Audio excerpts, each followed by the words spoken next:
Thank you so much, Rabindra. And we're going to go through some more abstracts, then the state-of-the-art talk, and then we'll take questions.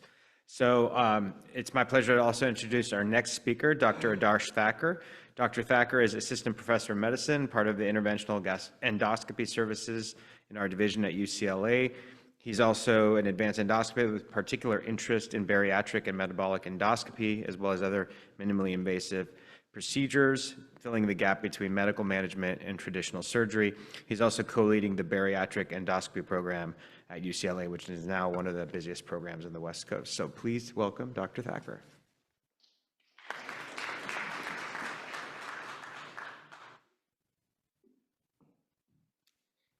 All right. Thank you, Eric and Gareth, for inviting me to be up here. It's a pleasure to speak with you. It's also a pleasure to follow Rabindra Watson. There was no one happier for when he left Southern California years ago because I got to take his job when I finished my fellowship. But we're glad to have him back and to be colleagues not so far away.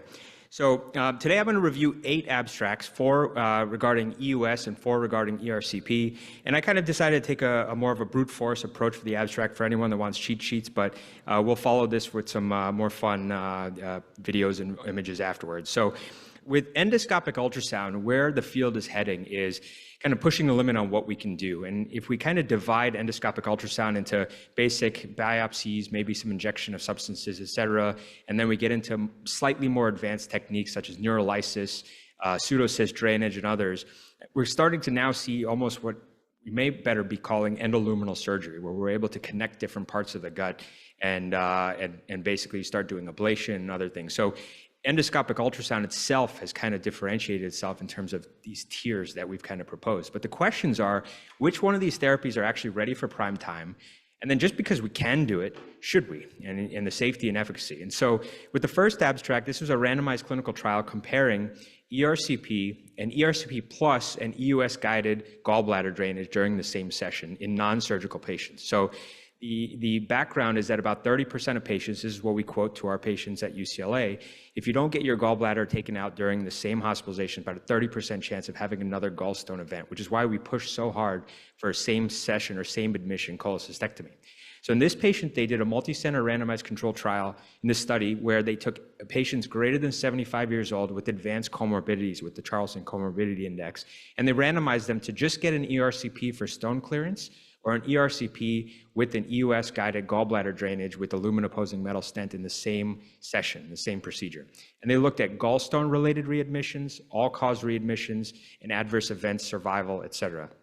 And what they found is that in patients that had just the sphincterotomy, of which there were 37 in each group, the 1-year readmission risk for just getting the ERCP by itself was about 27.5%, compared to if you had a same session gallbladder drainage, that dropped to 5.7%. And it was, there was no difference in overall admissions, but that was specific to gallstone-related readmission. So that kind of fits what we quote to patients, about 30% chance if the gallbladder is not addressed.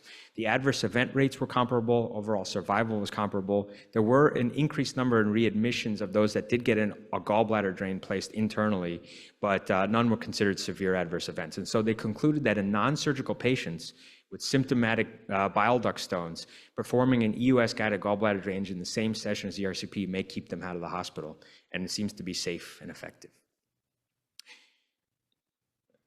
Looks like the next abstract kind of fast-forwarded all the way to the end of the slide. I was going to present it one section at a time, but this is looking at EUS-guided gastroenterostomy, so placing a stent between the stomach and either the jejunum or the distal duodenum in patients with malignant gastric outlet obstruction.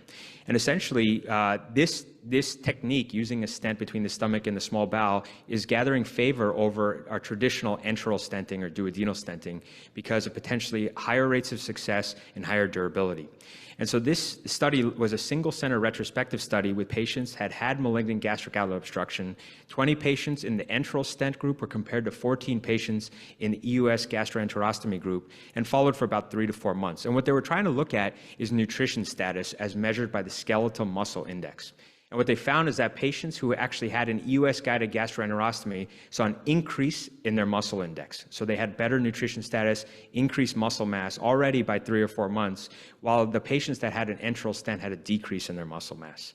And so they concluded that the nutrition status may actually better because of doing a direct kind of access and bypass of the malignant obstruction.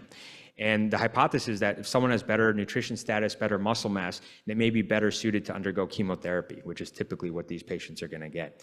And so another area where we're starting to see more and more push towards doing a direct bypass rather than trying to do a stent. The other thing I'll highlight here is that 75% of the enteral stent patients needed some kind of reintervention because of failure of the enteral stent. That was just within 3 to 4 months, while it was only 21% of the patients that had an EUS-guided gastroenterostomy.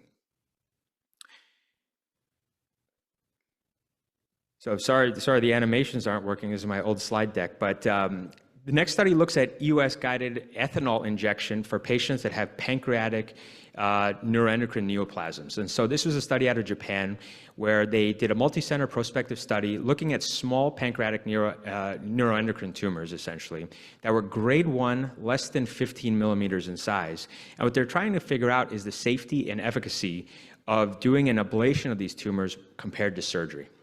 And what they found is that patients overall met the primary endpoint, which is a composite of safety and efficacy, in about 75% of cases. And overall, 88% achieved complete ablation at 1 and 6 months, which was similar to surgery. And there were no major adverse events to differentiate these two. So essentially, in this kind of phase 2 semi-pilot study, they showed that EUS-guided ethanol injection into pancreatic neuroendocrine tumors may be a safe alternative for low-risk kind of early tumors that you may not otherwise want to send to surgery. Yet another use of a lumen-opposing metal stent is EUS-guided bile duct drainage, or choledochoduodenostomy. And basically, the idea here was a study out of India where they took patients who had a difficult cannulation during ERCP. Oh, sorry, this is a different one. This is for patients who had a distal malignant biliary obstruction. And the idea was that right now we can place stents right into the bile duct using an Axios stent or a lumen-opposing metal stent. But what if that patient may be resectable? So you have a patient with, let's say, a pancreas cancer that may be a candidate for pancreatic duodenectomy, or what we commonly know as the Whipple procedure. Is placing a lumen-opposing metal stent directly into the bile duct going to affect the future surgery? And so they looked at the Dutch registry of patients who had pancreas cancer, and they found 174 patients who had an ERCP before a Whipple surgery, and they found patients who had EUS-guided lumen-opposing metal stent directly into the bile duct before their Whipple surgery. And they looked at outcomes afterwards, and they also surveyed the surgeons to see how did the surgery go? Did it actually make it harder? They found that the overall complication rate was actually higher in the ERCP group compared to the patients that had the choledochoduodenostomy. Operative time was actually shorter in patients that had the EUS-guided choledochoduodenostomy compared to the patients that just kind of had the standard of care with an ERCP. And they found that there was no difference in safety outcomes in the long run, such as post-surgical complications like leaks and fistulae, et cetera. And then when they surveyed the surgeons, they found that in most cases, the surgeons either did not even see the stent during the operation, or they found that it was equivalent difficulty or maybe just a little bit more difficult when there was an EUS-guided lumen-opposing metal stent in place. So this is kind of early data reassuring surgeons that may be hesitant to endorse this at your institution, that it still is safe and it still does not create too many problems during a future Whipple surgery if a patient has a potentially resectable pancreas cancer. Now, moving to ERCP, the two issues remain access and also safety. So access is a prerequisite in order to complete an ERCP, and then safety. ERCP remains one of the highest risk procedures we do in advanced endoscopy because of a 10% or higher grade of pancreatitis afterwards. And so these are a few studies kind of looking at these two issues. So this was this Indian study that I was referring to where they had situations of difficult cannulation. And there's a move to switch away from trying harder to move to EUS-guided rendezvous, where you can actually pass a wire into the bile duct, either from the duodenum or perhaps through the stomach and through the liver, get a wire down across the papilla and use that as an access point. And so in this study, they did an open-label randomized control trial. They said a difficult cannulation was anyone that had more than 5 attempts or more than 5 minutes of cannulation time. So potential little bit of a short trigger. But at that point, they made the decision to either randomize a patient to a pre-cut papillotomy or to EUS-guided rendezvous. And with the rendezvous, they got the wire down using a 19-gauge needle and then used that wire and cannulated alongside it to gain access to the bile duct. And what they found is that there was no significant differences in technical success, so both techniques worked. The overall adverse event rate, mostly in the form of pancreatitis, was higher in the pre-cut papillotomy group, about 12% versus 6% in the US guided rendezvous group. And they also found that, however, the converse was that the US guided rendezvous group had a longer procedure time. And there was no change in the length of stay for those patients that were hospitalized undergoing the procedure. So essentially, this RCT kind of indicates that both may be acceptable and that US guided rendezvous may actually be a preferred technique if safety is a concern, particularly in the form of pancreatitis. And I already know of a few centers that have kind of started going right to US guided rendezvous rather than trying to do a pre-cut papillotomy. One of the last few studies I'll talk about, another kind of clinical dilemma remains sphincter of Oddi dysfunction or sphincter of Oddi disorders. And right now, sphincter of Oddi dysfunction is characterized by a definition that they defined as physician-defined factors. So dilated bile duct, elevated liver enzymes or elevated pancreas enzymes in the setting of idiopathic biliary type abdominal pain or idiopathic acute pancreatitis. So that's how we would define someone as having sphincter of Oddi dysfunction. And the study aimed to kind of assess the success rate of ERCP in this context because it is still a little bit of a controversial and somewhat heterogeneous kind of diagnostic criteria.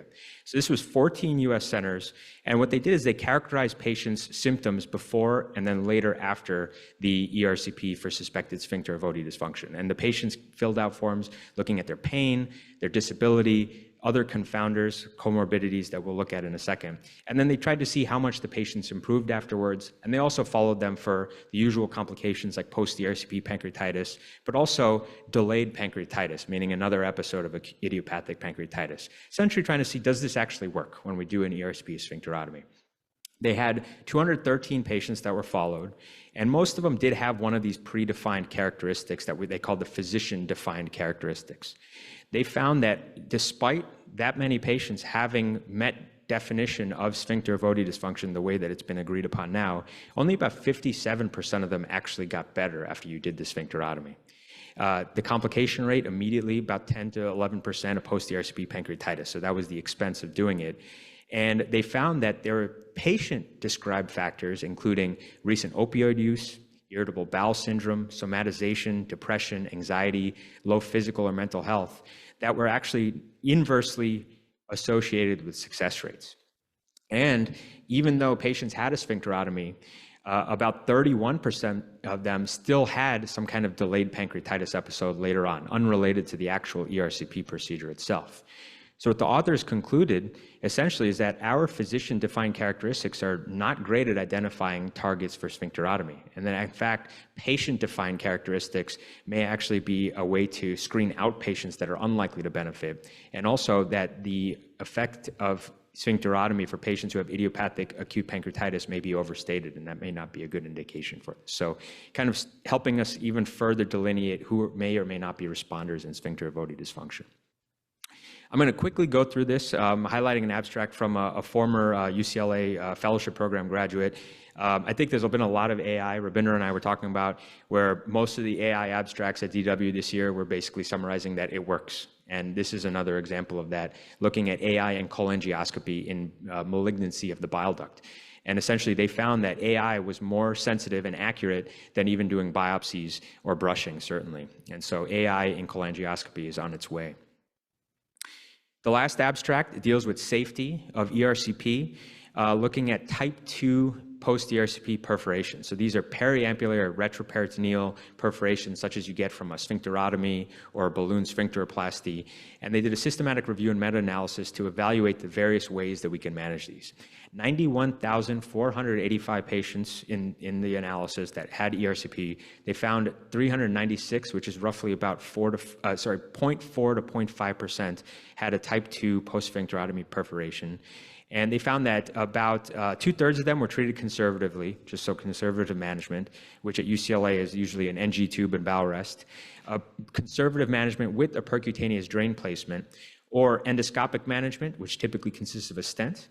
and then surgical management at 19%. And they found that the pooled success rates overall was 83% if you had conservative management, 66% if you had a drain, 98% with endoscopic management, and about 83% with surgical intervention. And there were fatalities reported, but none of the fatalities were in the endoscopic management group. So the conclusions from this author group was that actually endoscopic management for type 2 perforations may actually be preferred because of high success rates and a low mortality rate. So these kind of summarize the takeaway points from these US and ERCP abstracts. I think Eric's giving me the warning here on time. I see 5 minutes, but that's okay. Yeah. Okay. But basically, again, these are kind of the takeaway points. But I think with EUS, we are moving to being able to do more in this endoluminal surgery, and we're seeing more and more data coming out about which may be the prime time. So including EUS gallbladder drainage, US-guided gastroenterostomy, US-guided bile duct drainage, and then now ablation of injection or pancreatic neuroendocrine tumors. And then ERCP remains, a high-risk procedure, but there are ways that we may be able to reduce those risks by changing our technique when things are difficult, or by being better at patient selection. And those are the takeaways from the abstracts from this year. I want to give you a break for 1 second. Yeah.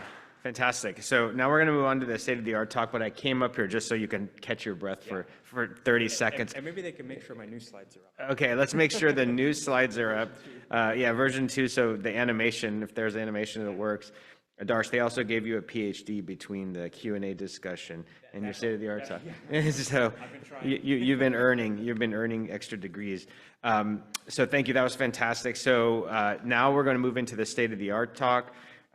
Which is the solution to metabolic syndrome in the gut, the present and future of bariatric and metabolic endoscopy. And I just want to congratulate you on everything you've done in this field. So it's exciting to hear from one of the pioneers. So take it away.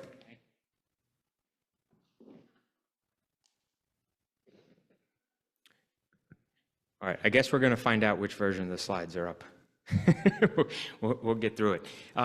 These are my disclosures. Some of them are important to mention, but most importantly, I received research support from Fractal Health and Endogenics, which I'll talk about towards the end. Now, what I'm going to do in the next 25 minutes, talk about both endoscopic bariatric and metabolic therapies. And what I want to do is summarize where we stand, and then some of the iterations Rabinder actually set up nicely for us, so we won't have to spend too much time there. I'm going to talk about ways that people are now trying to optimize these and what I think is needed to optimize this field and take it to the next level. And that may include combination therapy, so I'll show you a little bit of data there. And then we'll talk about kind of the new frontier, which is metabolic endoscopy. While weight loss is important, there's kind of, we've shifted our attention to the small bowel, and I'll mention some clinical trials that are underway currently. Now, before I move on, I'll give you just some sobering facts. At this point, I hope that no one here needs to be convinced that obesity is a problem.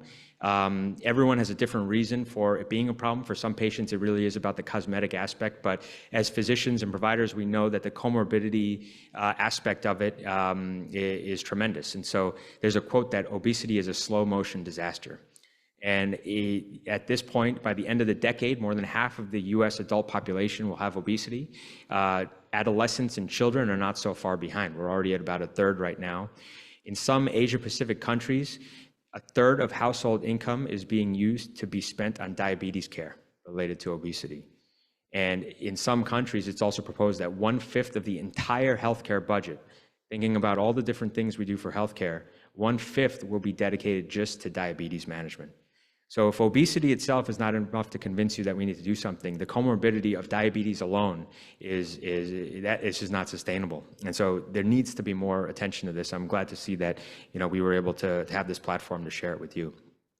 Now, where do we stand? So when we graph things out by looking at the amount of weight loss that someone can get, and either the risk or the invasiveness or the inaccessibility, meaning patients are just not actually making to the therapy, we've got a few different things. And really with weight loss also comes comorbidity improvement, but diet and exercise remains the foundation. Gastric balloons, and there's even endoscopic sleeves and liners that you may have heard about. especially gastric balloons are definitely prime time at this point, but we'll talk a little bit about that. Pharmaceuticals, there's a lot of attention right now being given to GLP-1 receptor agonists. And then finally, bariatric surgery, which remains in many ways the gold standard for actual weight loss and comorbidity outcomes. But the problem, again, is inaccessibility. And when it comes to bariatric surgery, less than 1% of people that qualify actually make it to surgery. That's not accounting for all the patients who may not qualify because of insurance loopholes, et cetera. And that number is now in the hundreds of millions of people that may be able to get it but cannot. And pharmaceuticals, you may have heard about kind of issues with side effects, cost, and that for that reason, it's inaccessible. Patients are not able to get renewals from the pharmacy. Right now, there's a shortage, and so anytime we see a shortage, there's an uptick in self-referrals for endoscopic weight loss procedures. And so the accessibility and cost and invasiveness of those is a problem. With the gastric balloons, and probably at some point when they optimize the gastric sleeves, these do have a role, particularly gastric balloons. They work very well in well-selected patients. There's probably at this point hundreds of thousands of patients worldwide that have had this when you actually look at real-world registry numbers. But the worry that I have with those is that we may have reached a ceiling in how much you could squeeze in terms of efficacy. So most of the data kind of tops out at around 7 to 10%. And while there's small variations, they're kind of they might have reached the ceiling of what we can actually achieve with them. So what about here? What about something where it's low risk, less invasive, accessible to everyone, anyone that wants it, but also achieves good amount of weight loss? And that's kind of where these endoscopic other additional therapies come into play. And when I think of something that's ideally suited, something that's anatomy preserving, which is a big deal for a lot of patients compared to surgery, safe, tolerable, durable, and it's going to last longer than just a few months, scalable, we can get it to the patients, and cost-effective and affordable. And really, I think where we stand right now are the gastric remodeling procedures that Rabindra kind of started to introduce us to, including endoscopic sleeve gastroplasty. Just in the published literature, there's over 15,000 patients at this point, and that doesn't include patients that have not been published just from clinical practice. So it's probably more than double or triple this. And when you start looking at any kind of prospective study or registry or real world data, I do quote between about 15 to 17%, but there's a lot of data emerging that's showing that it may be even a little bit higher. And the durability seems to be there out to 5 years. Most patients are able to keep more than 10% of their total body weight loss. So think about all the comorbidities that even 10% could be effective for. Until recently, for fatty liver, that was all we could tell patients. Lose 10% of your total body weight, your fatty liver could be reduced, but it's much harder to do that without some kind of additional tool. At this point, there's an outpatient procedure. Patients go home just after a couple hours in recovery, and a very low rate of adverse events. So this is no longer investigational. This is prime time. This is the kind of the most widely used FDA-approved procedure that's out there. And what you're seeing in the video here is that you have a suturing device. This is using a double channel scope. It's also available at single channel, but there's a needle going back and forth from the top left to a catheter that's on the top right. And essentially, we're doing full thickness plications of the stomach. And I describe it to the patients as scrunching it down. We're scrunching it down and tubularizing it. And you can see from the left side, kind of in the proximal greater curve, to the right side, which is going towards the angularis, how much of a difference in volume there is from this procedure. There was a US level 1 randomized control trial known as the MERIT study that met its primary efficacy standpoints. It was about 16% for the patients that responded. This was done right when the pandemic started. So despite all the challenges, scrambling to go from in-person to telehealth for the weight loss counseling and dietitian exercise, that aspect of it, they were still able to meet their outcomes. And what you see is in the sham group, or the control group, I should say, there was kind of just a little bit of weight loss, but when they were crossed over, they also, despite the pandemic, were able to reach similar weight loss outcomes as the treatment group. And I think that it's important, if you're considering doing this or kind of sending a patient for this, to remember that's more than just size. The size is important, but if anyone's seen a gastric outlet obstruction, you know that the stomach can stretch remarkably if it's obstructed or continues to get filled up. So I minimize the importance of size, and we talk about the gastric emptying delay that, again, Rabindra nicely set up for this. The gastric emptying delay and probably signaling to the brain from stretch receptors and other hormonal markers seems to be more powerful and the thing that really we should fixate on instead of just saying, eat until you feel full. I don't want patients to feel full. I want them to stop short. And so there's still work to be done here to tease out the physiologic effects, but certainly we're there where this is no longer experimental. It's been proving that it works. Iterations of this, again, Rabindra kind of perfectly set me up to move through this quickly, but this is that post 2.0 procedure, and you can see that it's just a different way of bringing the tissue together and then using these fasteners. And the length of this device makes it that you could pull 3 centimeters from each side of the fold. So you're taking 6 centimeters at a time of the stomach. The initial data looks good from the 2.0 version. I think that now the questions are, how's the learning curve compared to the ESG? Is it reproducible? How's the durability and how's the cost? And then similarly with the Endomina device, now 510K approved and over 500 cases published, and they're now recruiting for their own pivotal trial. So these are other suturing devices. There's going to be other plication devices coming out, but all iterations of this idea of endoscopic gastric remodeling, which in 2024 appears to be one of the best options we have endoscopically. And this was the study that Rabindra alluded to, where they looked at all 3 of those and compared it to a control group of just diet and exercise, and they found no significant differences between the 3. One thing that I'll mention, in the ESG group, they actually only used 4 stitches. So despite using 4 stitches compared to the Merit study, which used 6 to 8, or my own practice where I use between 8 to 10, they still were able to receive this much weight loss. So you imagine what can happen if you're a little bit more aggressive. So that comes to the point of optimization. Where do we go here and moving forward with these gastric remodeling? Well, I think these are the things that I look for the most. Is it reproducible?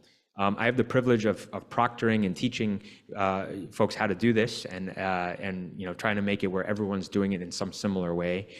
Safety, durability, effects on comorbidities, all important questions. And then cost and access to patients kind of go hand in hand, and that's still, it remains an issue.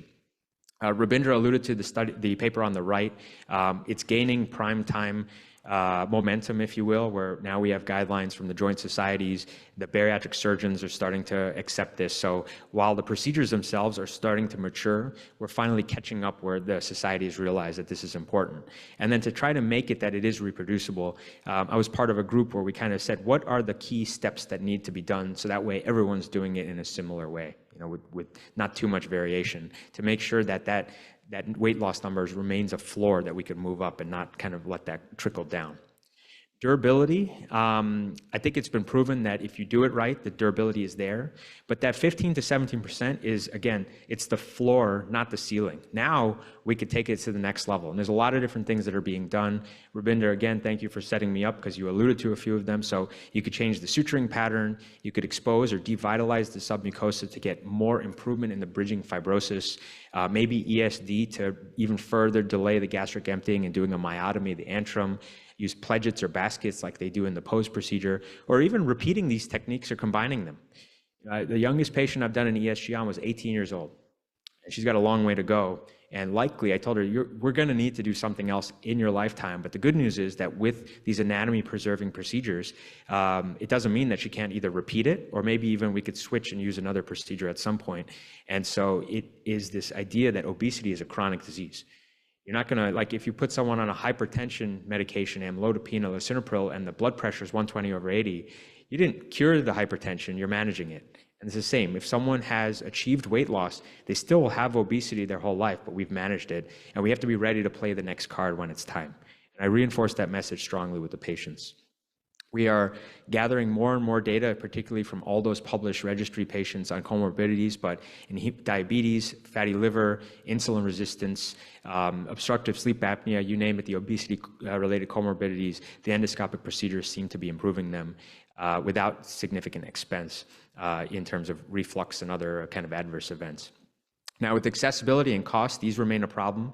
We're working on insurance coverage. There's a large group that's kind of focusing on getting a CPT code and then working on payment models, et cetera. But a weight loss procedure doesn't have to be this crazy device and only done at specific centers or very costly. And Rabindra, you showed this abstract where they took 10 patients, just 10 patients. They only got 6% total body weight loss in that pilot. But if you have a needle, a good retroflexing scope, and an APC probe, you can do this to the fundus of our patient tomorrow in your endoscopic, in your ASC. It's not particularly groundbreaking, but this study made it all the way to pretty much every major news media outlet in the United States. It was on Good Morning America, USA Today, Wall Street Journal, and it's so simple, but they called this the groundbreaking new procedure of just APCing the fundus, right? So the demand is there, the appetite from the patients and the public is there. This is way less effective in terms of weight loss than all the other stuff that I've shown you, but we've just kind of opened the door. And I would love for me and Rabinder to be on Good Morning America or one day with Mike here. So we'll see if we can make it there. Now, one of the second to last points I'll make, the future is likely some combination. I already alluded to obesity as a chronic disease, right? We're going to have to do something, especially someone young. It's about finding the right procedure for the right patient at the right time. And everyone's goals are different. If someone wants to try one of these novel GLP-1 agonist medications first and then come back and see how it works, I say great. If they want to do the procedure to try to get off the medication, that's also great. Maybe we do the procedure and then we start the medication as shown in this study. And the nice thing is that it doesn't appear to be a 1+1. So if you get this much with the endoscopic procedure, you get this much with your medication. When you add them together, it amplifies the effect of both. So I do think that some kind of combination therapy where these are, again, not competing techniques, but either serial or complementary techniques is going to be the future. And maybe that might also be, I talked earlier about we can connect really anything that you can reach if you could get to it with a therapeutic linear scope. But there's also work being done on doing an endoscopic gastric bypass, which again can be combined with some of these other procedures. Now in the closing time here, I'm going to switch gears a little bit because obesity is important, but really it's the comorbidities. In my family, we don't have a lot of obesity, but we have a lot of diabetes. Type 2 diabetes, even people that are eating healthy, early coronary artery disease, and so this is kind of an area that's near and dear to my heart. And I think that we tend to underappreciate how good bariatric surgery is. This was in 2004, 22,000 patients. And if you look at patients that had type 2 diabetes, nearly 80% of them were completely, I'll say the word cured of their type 2 diabetes because of gastric bypass surgery. And the majority of them were improved, maybe lower medication rates, not needing insulin, et cetera. So bariatric surgery, gastric bypass is extremely effective for diabetes. And it's still, that gets lost because of how aggressive it is, right? That's the challenge. Why is that? Well, some of these patients' blood sugars were being corrected before they lost a single pound of weight. They were seeing patients with diabetes that before they left the hospital postoperatively, their blood sugars are under normal control. And that kind of led us to the duodenum, the foregut, which is the first part of the small intestine that senses food and nutrition. And the duodenum is our second brain, a powerful kind of metabolic network. It's hormonal dependent, it's nervous, the enteric nervous system. I kind of think of it as like an airliner. One of the modern airlines is very, very complex. And the duodenum itself is the captain. And in the state of type 2 diabetes, metabolic syndrome, the duodenum is sick. And what they found is that chronic nutrient exposure, high calorie, high fat diet leads to actually damage or disease of the duodenum. And the key factor appears to be inflammation. And this was a study that was presented at DDW where they used an AI model and took duodenal biopsies, just routine duodenal biopsies. And the AI model was actually able to accurately predict who has type 2 diabetes by doing duodenal biopsies.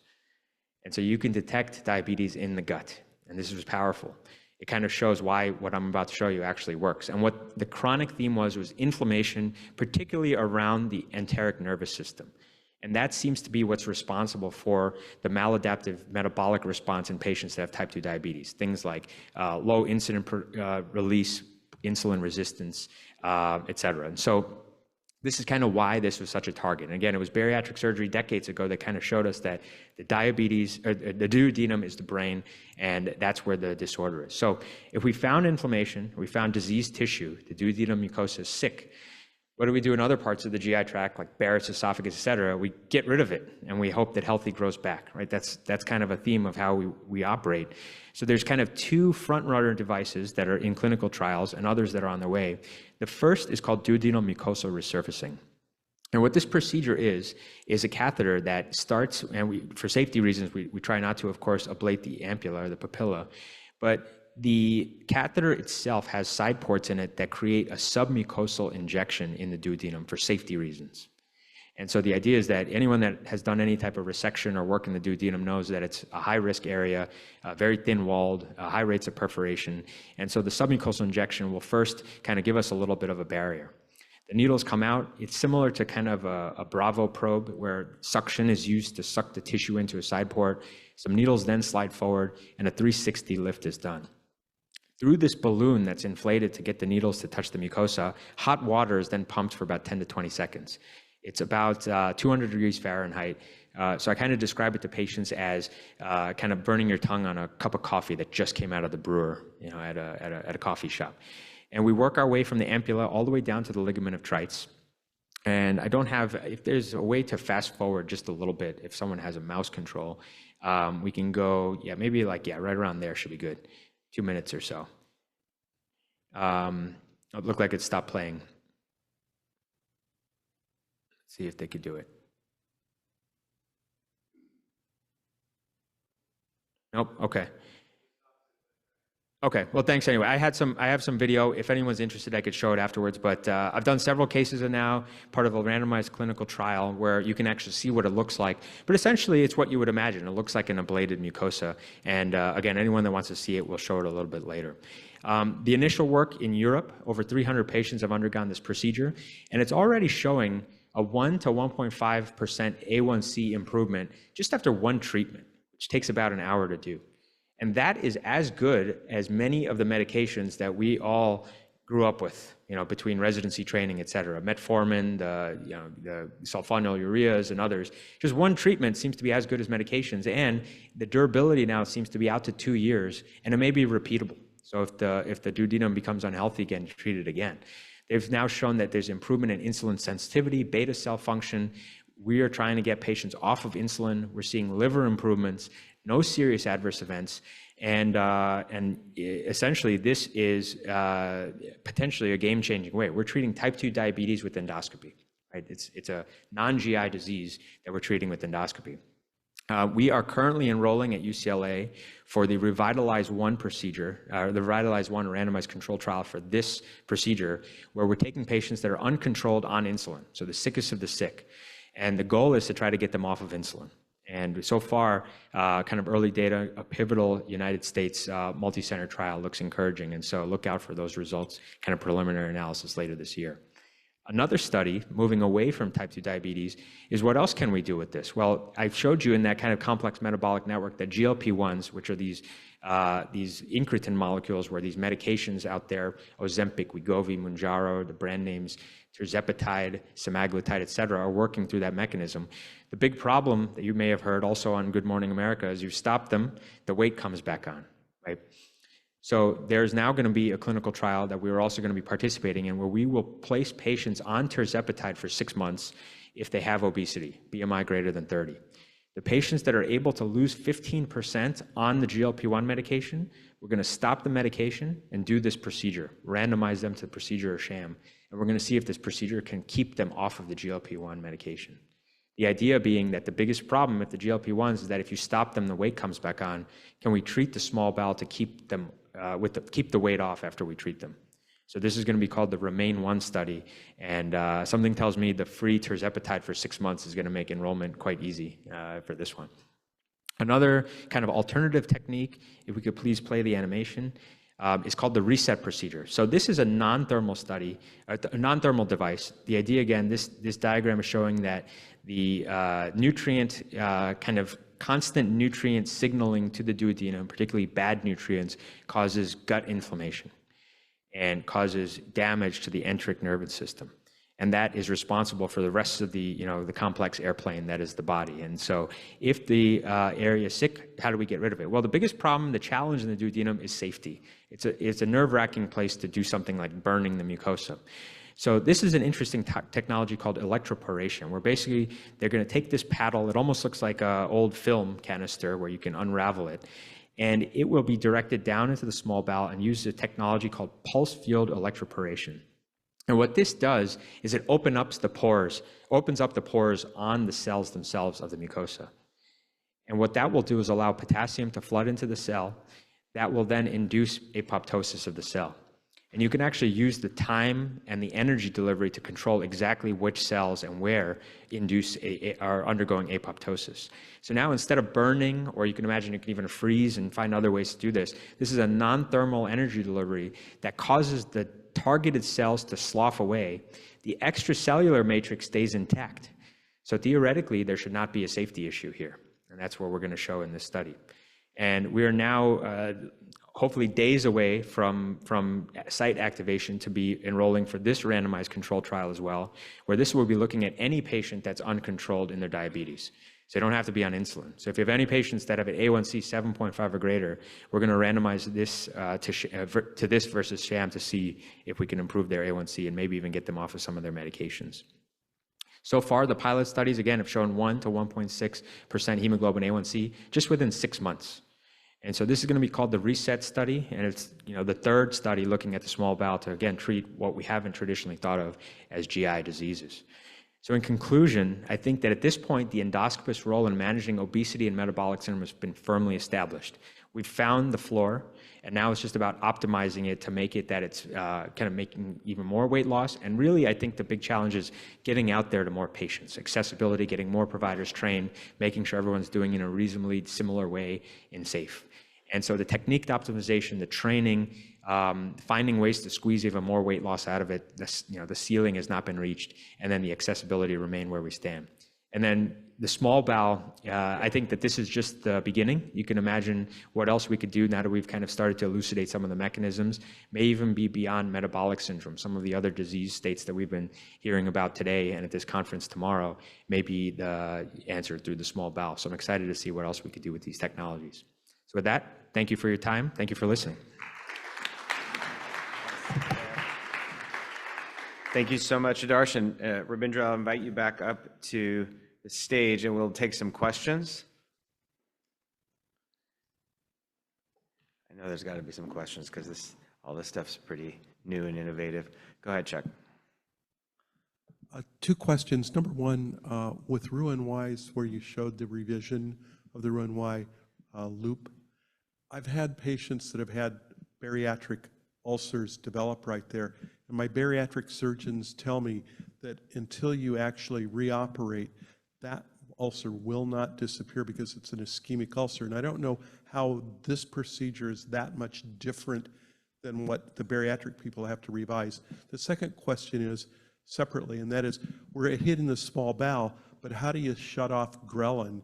And we're interfering with a feedback mechanism that's just going to cause ghrelin to go way back up, just like we push gastrin to the max when we give them PPIs.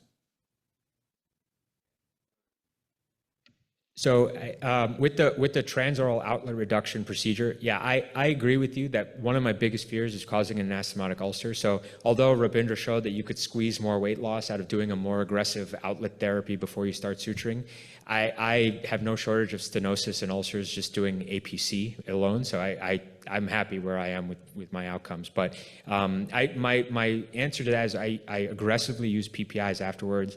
Open capsule PPI seems to be better than tablets in patients that have had a Roux-en-Y gastric bypass. On some occasions, we could actually endoscopically oversew any areas of ulceration that may improve tissue oxygenation there. But you're right, it's a problem and definitely something that I do worry about during the procedure. But fortunately, have had very few cases of it actually panning out to be a refractory marginal ulcer. I don't know if your experience has been similar. Yeah, I was thinking, mechanistically too, when we're doing that outlet reduction, we're essentially bringing it down like an iris. So we're not actually truly causing mucosal ischemia, I don't think. We're actually causing greater tissue sort of apposition around the stoma. So I don't really see ulcers after those procedures. I've done hundreds, and I've never seen it.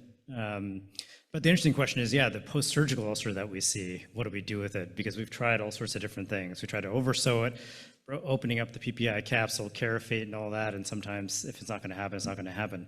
The only interesting thing I've experienced recently is stenting those patients with the ulcer. And it seems counterintuitive because it's ischemic, but I think the covered stent induces some sort of granulation in response to the stent sitting there. So I'll do some therapy, whether it's oversewing it or APCing around the margin, and then I'll put a stent in temporarily. And oftentimes it improves that way. So that's a good last ditch thought. Yeah, it doesn't work. And then your ghrelin question is a great one. We saw that APC of the fundus that made it to Good Morning America, that actually did show a reduction in ghrelin levels. So maybe that may be some kind of answer there where we actually just get rid of them instead of the surgeons cutting them out like they do in a gastric sleeve. With endoscopic sleeve gastroplasty, they've looked at ghrelin levels and they seem to peak at around 6 months and then come back to a new steady state normal at about 1 year. So that is a key message I tell the patients that, hey, we're not cutting out the ghrelin cells here. They're actually going to go through the roof. So for that first 6 months, that's when they really have to dig deep. And that, I use that as a motivating factor, saying your body is going to hate that you did this. If we can get past that checkpoint and then get to the second checkpoint of 1 year, then it seems like your body kind of gives up and gets to the new normal. And I use that actually as an advantageous strategy to highlight the importance of what we do after the procedure. You're right. And the other thing to keep in mind too is that ghrelin levels are quite variable after intervention. So the ghrelin response after gastric bypass is quite different than a sleeve gastrectomy, which is also different than what we do with an endoscopic sleeve. So I think it emphasizes how complex that milieu is. But the fascinating thing with the duodenal therapies, I'm glad you highlighted them, is that regardless of what we're doing with ghrelin and how much they're eating, we're resetting the duodenal sort of set point, regardless of what they're going to eat in the next 6 months. And it still affects their insulin release and sensitivity at the same time, which is incredible. Gareth? Yeah, so great talks. I think we all know the scope of the problem and that there's going to be a multifactorial approach to it in the future. And certainly endoscopic therapy is going to be a part of that. In terms of accessibility, I think something like, duodenal therapy would be very accessible, whereas something like endoscopic sleeve gastrectomy or some of the other procedures might be a little more involved. In terms of the number of practitioners in the United States right now, like what is the availability? That's one. And then two, for a procedure like, duodenal ablation, how frequently are you going to have to do that to maintain the effect? I mean, maybe it's early days, we don't know, or whether that effect will continue or whether the rest of the gut will remodel in some way. Any thoughts on that? Yeah. The current duodenal kind of resetting procedures, the two that I showed you, do require an advanced endoscopist who can do a push enteroscopy with a beside the scope device under fluoroscopy, and that is a big problem compared to the scope and number of patients we have. So I think number one is this going to be an engineering issue to find a way that anyone in this room can do this procedure without needing extra licensing or really that much extra training, where within 1 to 2 procedures you can do it. That's the holy grail, and I think it's really an engineering problem rather than a practical problem it's not really a science problem. It's just some bright engineer at one of these companies is going to have to figure out how to do that, and I may have some ideas myself. So that and the second issue. So in Europe, the Revita device, which is that balloon catheter with the hydrothermal ablation, is already approved, and they've done limited releases in some of their highest volume centers. One of them being in Dusseldorf. And once the local endocrinologists of that entire region found out about this, they started bombarding that institution with patients, where their backlog to get in for anything increased 6 times. And that's for everything, all interventional GI, not just the revitalized procedure. So it is a problem, and the resources are at provider level. And I think that we're going to see where the technology will hopefully improve, but it may also be, the leadership has talked about, should we create diabetes treatment centers the way we have cancer centers of America, and get entire centers focusing completely on this and specializing it at the same degree that we treat malignancy. Right? And not just for endoscopic procedures, but medical management, foot care, neuropathy care, all of the above, and just do pure diabetes research centers where this would be all that Rubinder and I would be doing every day, all day and night. And are there any symptoms post-procedure you've been dealing with? I kind of say pain and some cramping and potentially some diarrhea, maybe some mild lactose intolerance is part of the process, but that seems to be self-limited, just a couple weeks. Yeah. They'll do really well. Let me just make one comment before you ask that question, because I'm so passionate about it. I have to say it. But I think in our field of gastroenterology, we all have to lean into this obesity care idea, because we've kind of hidden the colon for too long. But the gut is ours, and obesity starts in the gut, and altered signaling, as Adarsh pointed out, starts in the gut. So this is ours, so we have to really embrace this. So all of us at any stage in our career should start asking ourselves, what is this about? Like, how do I get involved in this? And there are trials, and they're recruiting for these trials that Adarsh mentioned in community centers. And all the trainees, I think, should be trained in obesity medicine and doing these procedures. And as Adarsh said, some of these things are pretty advanced. We're early days, and it's complicated using the overstitch. But that's going to get better. We're going to get robots to do it for us eventually within the next decade. It's going to happen. It's happening. But we should all embrace this field. It's ours, or someone else takes it, right? And inserting ourselves into a diabetes algorithm is wild, but it's important that we're involved in that.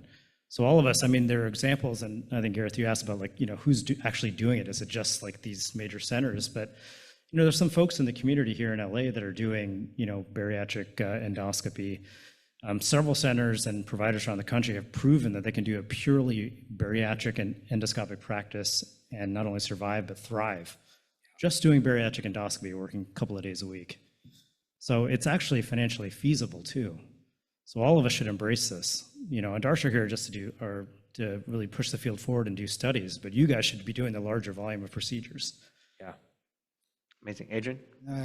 I totally wanted to just, you mentioned a great point about post-gastric bypass. Within 9 hours, the diabetes is cured. Patients still 500 pounds. They still have a sick duodenum. So I still think we're missing something. They still have their duodenum. They're still probably eating the same crap that they always did. Post-bariatric surgery, with a sick duodenum, the diabetes is cured.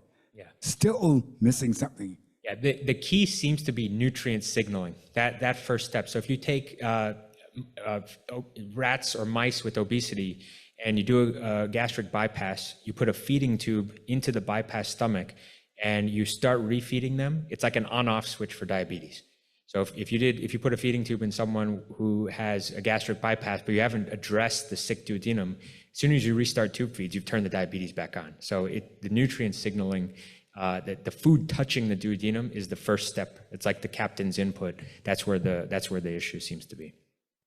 Yeah, I was just going to say, to your point, Rabindra, I don't see Dr. Sahota here right now, but we were just talking outside about how she's a transplant hepatologist, but much more involved in obesity medicine now for Kaiser patients. And, I think it's an interesting opportunity for people in digestive diseases to be more involved in the overall care, potentially, obviously endoscopy is what we're talking about right now, but even pharmacologic management, not farming everything out to other specialists, because what's so magical about, prescribing one of these drugs, once you learn, the potential, limitations or complications and side effects. Yeah, I think GIs in general, no offense to all of us, but you look at cardiologists. Why are cardiologists the expert at blood thinners?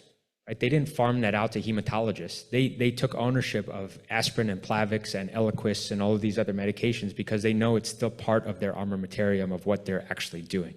So I think our field has not embraced some of these other things. We send people back, but this is it. I mean, there's no reason an endocrinologist needs to be prescribing these medications. They're totally within our wheelhouse to do.